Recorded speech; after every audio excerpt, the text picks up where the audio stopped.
Today we're going to be looking at the geometry vocabulary, which is going to lay the foundation for our year in geometry. Now, as you can see, the definition has been filled in for you. I am mainly going to focus on what these look like as a picture and specifically how to name them. So the first word or word phrase, we've got a point.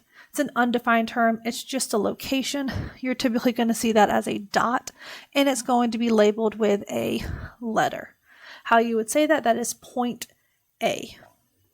And that's typically how it will be written out, is just point A. Now going on to that is a line. A line is a straight path. It extends forever in opposite directions, and it has an infinite amount of points. So what that looks like as our picture, how we show something goes on in an infinite direction, is we add arrows at the end of it. All right, if you need to make a note to yourself that a line has arrows, that is what makes it a line. Now with a line, like it says, we have an infinite amount of points. So let's throw some points on here. I'll say B, C, and D. I could have done many more than just 3, but I just stuck with 3. How you name a line is you pick 2 points on that line. Any 2 points, and it does not matter the order of the points. So we could have named this line BD, and we are going to draw a little line above it with the arrows above it as well. We could have said CB, again with a line and arrows. You could have said DB. There's a ton of different ways you could have named this with our letters. Any of those would have been valid. Going on down below that is a plane. A plane, what I want you to think of as a plane is it's almost like a piece of paper. It's a flat surface that extends in all directions. A plane has infinite points and lines.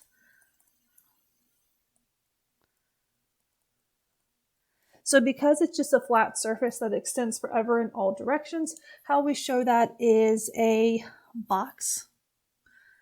So that could be a plane. Now a plane with one of its names is going to have a scripted letter in one of the corners. Let's say we have an R. So one way to name this is to say plane R. And it's kind of like a script letter or a cursive letter. Like I said, this plane has an infinite number of points and lines. So we can put a point A, we can put point B, we could put point C, we can make a line here that has D and E. You can put as many on there as you want to. But there is a second way to name a plane. You can also name a plane with 3 points. And so that would look like plane, and then you would pick 3 points that are on there. So let's say plane C, D, E. Those 3 points are on the plane, so that's a valid way to name that plane. So either with a cursive letter or with 3 points. Moving down to collinear points. Collinear means on the same line. So these are points that are on the same line together. So if I were to draw a green line, I'm going to draw this blue line as well. Let me throw some points on here as examples.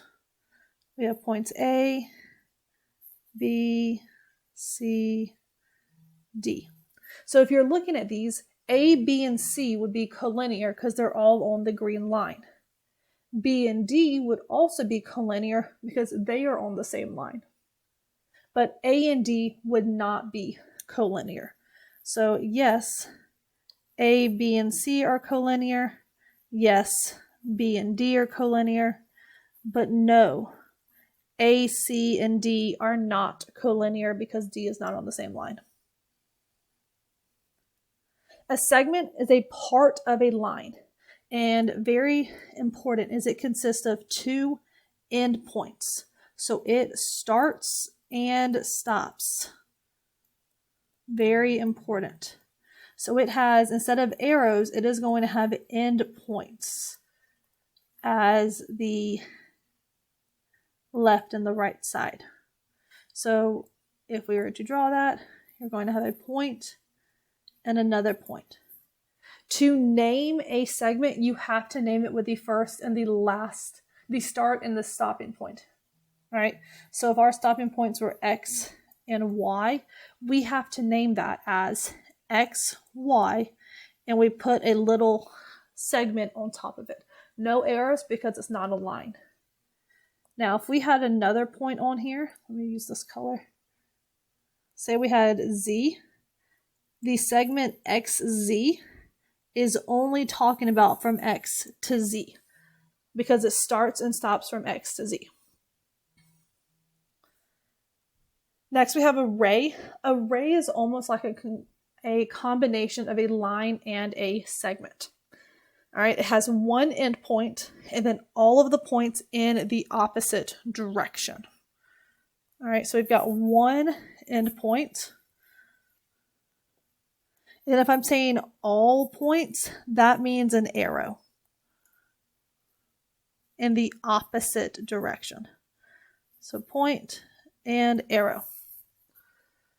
Now to name it, you do have to be specific. So if I bounce back to a segment, just like a line, we could have changed the order.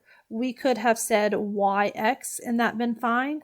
And we could have also said ZX and that been fine. It's okay to change the order. Same way with a line when we looked at that up above. However, when we are looking at a ray, you have to start a ray with the endpoint. So if this is point P, then we have point Q and point R, you have to start with the endpoint. So we have to start with P, and then you pick one of the other points on the ray. So you could have point Q, and then we draw a little ray above it. So ray PQ would suffice. You could also say ray PR with a ray symbol above it. But it has to start with the end point. It must. You cannot say ray QR. Or ray, let me say that again. You cannot say ray RP. That would not work. QR technically would work. It's just a different starting point. Opposite rays are collinear rays. Remember we talked about collinear. Means they're on the same line that share the same endpoints. Not only are they sharing the same line, they're sharing the same endpoint. So let's make an endpoint right here with A. And we're just going to have two rays going in opposite directions. So we have ray A, B. And then we also have ray AC. And if you notice, these two opposite rays, they form a line. That is important. Opposite rays, they form a line together. So the line, so we've got our two opposite rays, AC and AB. But then we have the line CB. We have the line AC. So as you can see, if you put a different notation above it, AC with a line is talking about the entire line, including the blue portion, whereas the ray AC is only talking about the pink portion on the left. So these notations above the letters are going to be very important. This is where we're going to pause this video. So go ahead and pause this with your notes, go back and listen to anything that you may need to listen to, or jump to part 2 of our vocabulary.